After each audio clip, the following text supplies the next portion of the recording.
అందరికీ నమస్కారం. శ్రీమాత్రే నమః. తులారాశి వారికి 20, 21, 22 తేదీలలో మీకు జరిగేది తెలిస్తే ఖచ్చితంగా ఆశ్చర్యపోతారు. ఎన్ని పనులు ఉన్నా సరే ఒక 10 నిమిషాలు వీడియోని వినండి. ఎందుకంటే అసలు ఈ 3 రోజులలో మీకు ఏం జరగబోతుంది, ఎక్కడికి వెళ్ళబోతున్నారు, ఎవరిని కలవబోతున్నారు, మీరు తీసుకునాల్సిన నిర్ణయాలు ఏమిటి, అలాగే అంటే మీకు అర్థం కాని కొన్ని రకాలైనటువంటి విషయాల్లో మీరు తీసుకోవాల్సినటువంటి నిర్ణయాలు ఏంటి, ఇలాంటివన్నీ కూడా మీకు కొన్ని జాగ్రత్తలు అనేటివి ఈ వీడియోలో చెప్పడం అనేది జరిగింది. కాబట్టి వీడియోను పూర్తిగా చివరి వరకు వినండి. అలాగే మన వీడియోకి ఒక చిన్న లైక్ ఇచ్చి సపోర్ట్ చేయండి. మీరు లైక్ చేయడం వల్ల వీడియో మరికొంతమందికి తులారాశి వ్యక్తులకు చేరే అవకాశం అనేది ఉంటుంది. తులారాశి వారికి రాశి చక్రంలో 7వ రాశి, ఈ రాశికి అధిపతి శుక్రుడు కాబట్టి అంటే ఈ శుక్రగ్రహం యొక్క అనుగ్రహం అనేది తులారాశి వారి మీద పుష్కలంగా ఉంటుంది. కాబట్టి వీరికి ధనపరంగా సమస్యలు అనేటివి చాలా వరకు కూడా తక్కువగా ఉంటాయని చెప్పుకోవచ్చు. అంటే వీరిలో కొంతమంది కోటేశ్వర్లు ఉన్నప్పటికీ, కొంతమంది మధ్యతరగతి వాళ్ళు ఉన్నప్పటికీ చేతిలో లక్ష్మీదేవి ఎప్పుడు కూడా నిలుస్తూ ఉంది అని చెప్పేసి అర్థం అన్నమాట. అంటే కోట్లు ఉండాలని ఇక్కడ రూల్ ఏం లేదండి.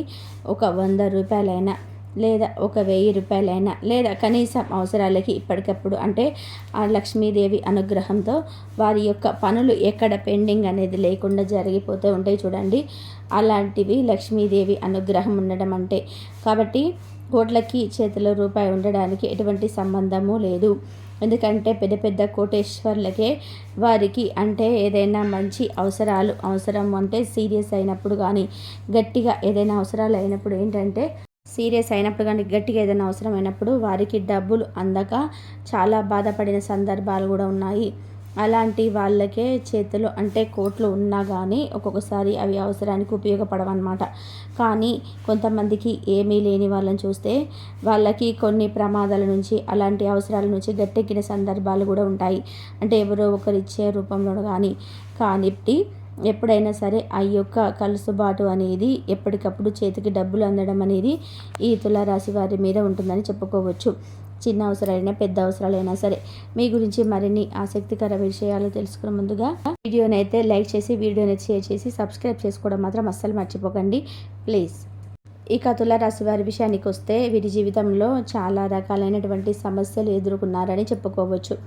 అంటే ఎన్ని ఉన్నా కూడా వీరి జీవితంలో అన్నింటికన్నా కూడా కష్టాల సంఖ్య అనేది ఎక్కువగా ఉంటుందన్నమాట. చిన్న వయసు నుంచి కూడా వీరు జీవితాంతం కూడా అసలు ముసలివారిపై అయిపోయేంత వరకు కూడా వీరికి కష్టాలు అనేటివి వస్తూనే ఉంటాయి.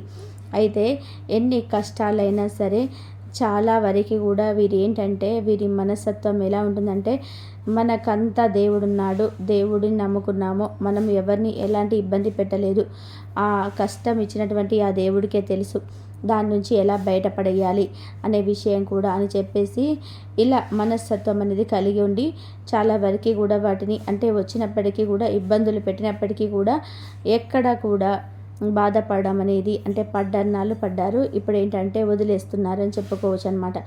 ఎందుకంటే దేవుడి యొక్క శక్తి అనేది వీరికి బాగా అర్థమైంది. ఎందుకంటే శివుడు ఆజ్ఞ లేనిది చీమైనా కుట్టదు అంటారు కదా. అలాగే దేవుడి యొక్క ఆజ్ఞ లేనిదే లేకపోతే ఏదైనా గత జన్మ పాపాలు పుణ్యాలు అవ్వచ్చు. మనం ఇప్పుడు ఎవరికి ఏ ఇబ్బందులు పెట్టాల్సిన పని లేదు, ఏమి చేయాల్సిన పని లేదు.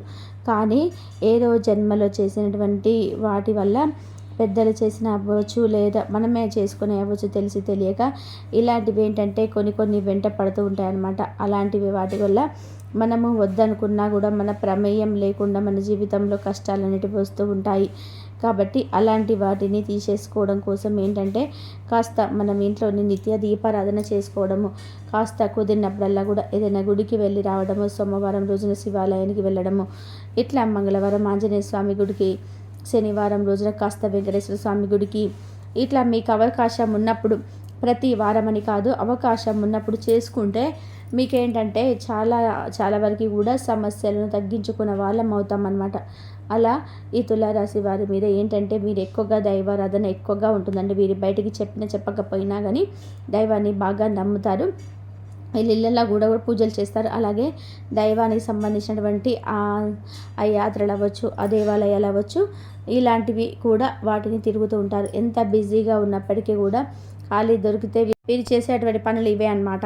కాకపోతే పెద్దగా వీరి యొక్క గొప్పల గురించి కానీ వీరు చేసే మంచి గురించి కానీ ఎవరికి చెప్పుకోవడానికి ఇష్టపడరనమాట.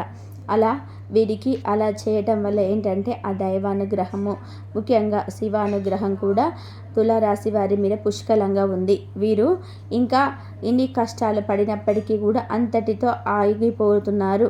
ఆ సమస్య అనేది ఇంకా పెరగకుండా ఉంటుంది అంటే వీరు దైవానుగ్రహం వలనే అది జరుగుతుందన్నమాట. నిజంగా వీళ్ళకి అదృష్టవంతులుగా చెప్పుకోవచ్చు. దైవానుగ్రహం దక్కాలి అంటే అందరి మనుషులకి ఎన్ని చేసినా అంటే ఎన్ని పూజలు, నోములు, వ్రతాలు చేసినా కూడా అంత ఈజీగా దొరకదు. అది అదృష్టం ఉంటేనే జరగాలి. అలాంటి అదృష్టం అనేది ఈ తులారాశి వారి మీద పుష్కలంగా ఉందన్నమాట. ఈ 3 రోజులు వచ్చేటప్పటికి వీరు బాగా బిజీగా ఉంటారండి. కనీసం తినడానికి కూడా సమయం కుదరనంతగా, ఒకవేళ తిన్నా కూడా ప్లేట్ ముంగడ కూర్చున్నా కూడా హడావుడిగా తినేసి లేచి వాడి పనికి వెళ్ళేంతగా ఇలా ఉంటుందన్నమాట. అంత బిజీగా ఉంటారు. అయినా సరే వీరి కష్టానికి తగినటువంటి ప్రతిఫలాన్ని చూసి వారు పడేటువంటి కష్టాన్ని మర్చిపోవడం అనేది జరుగుతుందన్నమాట. అలా అంటే వీరి కష్టం వల్ల అలసిపోతారని చెప్పుకోవచ్చు. అలసిపోయి ఎప్పుడు కాస్త టైం దొరుకుద్దా, ఒక గంటన్న ప్రశాంతంగా పడుకుందాము అని చెప్పేసి ఎదురు చూస్తూ ఉంటారనమాట. అలా వారికి మధ్యాహ్నం వచ్చేటప్పటికి 3-4 అవుతుంది భోజనం చేసేటప్పటికి. ఇక రాత్రి అయితే 12-1 గంట కూడా అవ్వచ్చనమాట. అంత బిజీగా ఉంటారు. ఎక్కువగా వీళ్ళు ఏంటంటే సొంతంగా చేసుకునే పనులు ఎక్కువగా ఉంటాయి. ఒక చిన్న బిజినెస్ అవ్వచ్చు లేదా పెద్ద బిజినెస్ అవ్వచ్చు. ఇలా వీళ్ళు ఏంటంటే సొంత కాళ్ళ మీద నిలబడతారు. ఒకరి కింద చేయడం ఏంటంటే చాలా వరకు కూడా వీరికి ఇష్టం ఉండదని చెప్పుకోవచ్చు అనమాట. వీళ్ళు ఒకరు ఉద్యోగస్తులు ఉండొచ్చు, అన్ని రంగాల్లో ఎవరైనా సరే ఉండవచ్చు. కానీ కాకపోతే ఎక్కడ ఉన్నా కూడా వీరికంటూ ఒక ప్రత్యేకమైనటువంటి గౌరవాన్ని, హోదాన్ని నిర్మించుకుంటారనమాట. ఎవరైనా సరే పలానా వాళ్ళు అంటే అంత మంచి పేరు ఉంటుంది, వాళ్ళకి అన్నీ తెలుసు, వాళ్ళు చాలా తెలివిగల వాళ్ళు అనేటువంటి ఒక గౌరవ మర్యాదలు అనేటివి పూర్తి స్థాయిలో సంపాదించుకుంటారు. అక్కడ కూడా ఎవరి కింద కూడా వీరు తగ్గరని చెప్పుకోవచ్చు అనమాట. ఎందుకంటే ఏదైనా సరే పనిని శ్రద్ధగా, బాధ్యతగా చేస్తారు కాబట్టి అందులో మెలకువలన్నీ వీరికి బాగా తెలుసు అనమాట. మన పని అన్నట్టుగా చేస్తారు. ఇక ఈ 3 రోజులు కూడా ప్రయాణం చేయాల్సినటువంటి అవసరం అనేది ఉంటుంది. ప్రయాణాల్లో కూడా కొంచెం జాగ్రత్త తప్పనిసరి. హెల్మెట్ అనేది పెట్టుకోవడం, బండి మీద వెళ్ళేటప్పుడు ఇలాంటివి ఏంటంటే వీరు పెట్టుకోరు. కాకపోతే పెట్టుకుంటే మంచిది. ఎందుకంటే మనం జాగ్రత్తగా ఉన్నప్పటికీ కూడా ఎదుటివారు ఎలా ఉంటారో తెలియదు కాబట్టి హెల్మెట్ అనేది పెట్టుకోవాలి. కార్లో అయితే సీట్ బెల్ట్ పెట్టుకోవాలి. ప్రయాణాలు చేసేటప్పుడు ఫోనుల్లో మాట్లాడకుండా ఉంటే చాలా మంచిది. ఎక్కువ వీరేంటంటే వీరి కుటుంబానికి సంబంధించినవి అవ్వచ్చు, లేకపోతే వీరు చేసేటువంటి వృత్తి రీత్యా అవ్వచ్చు, కొన్ని రకాలైనటువంటి నిర్ణయాలు తీసుకోవడంలో అటు ఇటుగా ఉంటున్నారు. అంటే ఇది తీసుకోవాలా వద్దా అంటే ఒక గృహ నిర్మాణం అవ్వచ్చు, ఇంటికి సంబంధించి, లేకపోతే ఒక కొనుగోలు చేయడం అవ్వచ్చు, ఒక బంగారం కొనుగోలు అవ్వచ్చు, ఏదో ఒకటి. ఇట్లా అదే ఒకటి వేరే వాళ్ళు చేసే పని గురించి అయితే ఉద్యోగరీత్యా, వ్యాపార రీత్యా కానీ పెట్టుబడులు మనం పెట్టవచ్చా లేదా, పెడితే దీనివల్ల ఏమన్నా లాస్ అవుతుందా, ఇంతవరకు మనం చేయగలుగుతామా లేదా అంటే చేసే టైం ఉంటుంది. కానీ ఒక్కొక్క రోజు సపోర్ట్ చేయదు కదా అని చెప్పేసి బాడీ అనేది అలసిపోతూ ఉంటాం కదా. మితిమించిన పని పెట్టుకుంటే కానీ చేయాలనే ఒక తాపత్రయం, ఆశ, ఆరాటం ఇలాంటివి వీటిలో ఎక్కువగా కనిపిస్తూ ఉంటాయన్నమాట.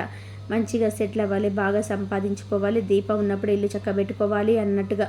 అలాగా వారు అనుకున్న దానికి తగ్గట్టుగా వీరేంటంటే మీరు చేయాలనుకున్న పనులు ఖచ్చితంగా మీరు వెనక ముందు ఆలోచించకుండా వీరు పని చేయొచ్చండి. ఎందుకు అంటే మీకు చేయాల్సిన పనిలో మెలకువలు కనుక తెలిసి ఉంటే, అనుభవం కనుక ఉంటే ఆ పనిని మీరు పెట్టుబడి పెట్టుకొని చేసుకుంటే మీకు అంతకంత లాభాలే వస్తాయి. దానివల్ల ఇబ్బంది అయితే ఏముండదు. ఇంకొక విషయం ఏమిటంటే మీరు ఏదైనా కొనుగోలు చేయాలి అనుకుంటే తప్పకుండా మీ దగ్గర సేవింగ్స్ అనేవి ఎక్కువగా ఉంటాయి కాబట్టి ఏదైనా కాస్తో కోస్తో అవసరమైతే అప్పు తీసుకొనైనా సరే మీరు తర్వాతనైనా తీర్చుకోగలుగుతారు కాబట్టి కొనుగోలు చేయవచ్చు. ఎందుకంటే చేసేటప్పుడే ఏదైనా చేయాలి. ఒకసారి అన్నీ పెట్టుకొని అంటే పూర్తిగా మొత్తం పెట్టుకొని చేయాలంటే ఎవరి వల్ల కూడా కాదు. 10 రూపాయల వస్తువు అనుకోండి, 9 రూపాయలు మన దగ్గర ఉన్నప్పుడు 1 రూపాయి ఎక్కడైనా అప్పు తీసుకోవడంలో తప్పలేదు. దాని గురించి ఆలోచించాల్సిన పని లేదు. అలా కాకుండా 10 రూపాయలు 9 రూపాయలు అప్పు తీసుకొని 1 రూపాయి సొంతంగా ఉంటే అలా చేయాలనుకుంటే మాత్రం తప్పన్నమాట. కాబట్టి మీ దగ్గర సేవింగ్స్ అనేవి ఎక్కువగా ఉంటాయి కాబట్టి 1 రూపాయి ఏదైనా అవసరమైతే తీసుకొని మీరు కొనుగోలు చేయాలనుకున్నవి ఏవైనా సరే కొనుగోలు చేయవచ్చు. పెట్టుబడులు పెట్టి కూడా ఆలోచించకుండా పెట్టుబడి చేసుకోవచ్చు. మీకు అనుభవాన్ని బట్టి ఇంట్లో వాళ్ళు కూడా తప్పకుండా ఒకసారి చర్చించకపోతే ఏంటంటే రేపు ఏదైనా చిన్న చిన్న విషయాలు అసలు మీకు అక్కడ దాకా చేసుకోరు. ఒకవేళ ఏదైనా అన్న చేసినా కూడా ఇబ్బంది అనేది లేకుండా ఉంటుందన్నమాట. ఎందుకంటే మీరు చాలా వరకు కూడా కలిసి వస్తుంది, చాలా వరకు కూడా మీకు కలుసుబాటు అనేది బాగా ఉంటుందని చెప్పుకోవచ్చు. ఇక కష్టము అనేది తప్పకుండా ఉంటుందండి. మీరు కష్టం అనేది కష్టజీవులుగా చెప్పుకోవచ్చు.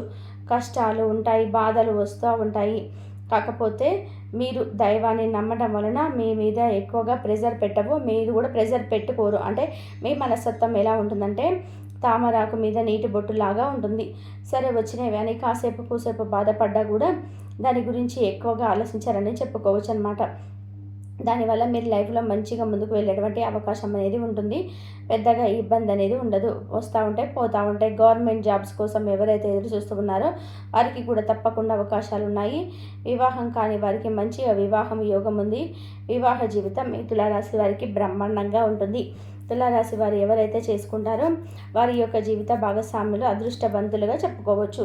తులారాశి వారు స్నేహితులుగా ఉన్నాం, లేకపోతే ఏదైనా లవర్స్గా ఉన్నా ఇలాంటి ఒకటి మన జీవితంలో కనుక ఉంటే అది ఒక అదృష్టంగా కూడా చెప్పుకోవచ్చు. అలాంటి వారిని పొరపాటున కూడా వదులుకోవద్దు. ఎందుకంటే వీరి చాలా నమ్మకస్తులుగా మనం చెప్పుకోవచ్చు. అయితే మీరు ఎదుటి వారి కష్టం చేసిన దాన్ని బట్టి, కష్టాన్ని నిజాయితీగా ఉండేదాన్ని బట్టి మీరు దగ్గర నుంచి సహాయ సహకారాలు విలువలు అనేటివి అందుతాయని చెప్పుకోవచ్చు అనమాట.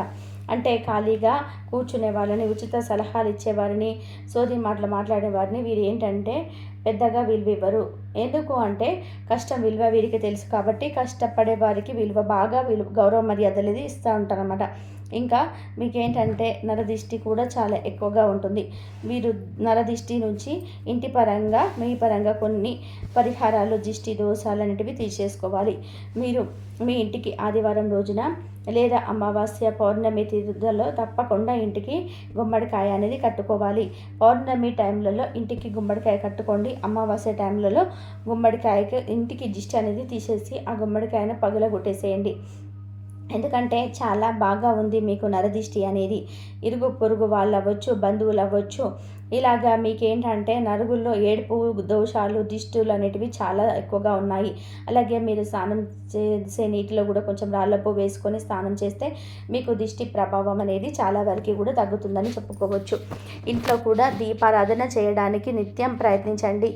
మీకు అవకాశం కుదిరినప్పుడల్లా కాస్త ఎవరైనా పేదలకు సహాయం చేయడము, బట్టలు లేని వారికి బట్టలు ఇవ్వడము, ఏదైనా అంటే దుప్పట్లు కొనిపించడం అవ్వచ్చు, లేదా అనాథ పిల్లలు ఎవరైనా ఉంటే వారికి పండ్లు సహాయంగా పంచడము, కమలాలు అవ్వచ్చు, అంటే సీజనల్గా వచ్చేటువంటి ఫ్రూట్స్ అవ్వచ్చు, ఏవైనా సరే అవి పంచడం వల్ల మీకు చాలా మంచి జరుగుతుంది.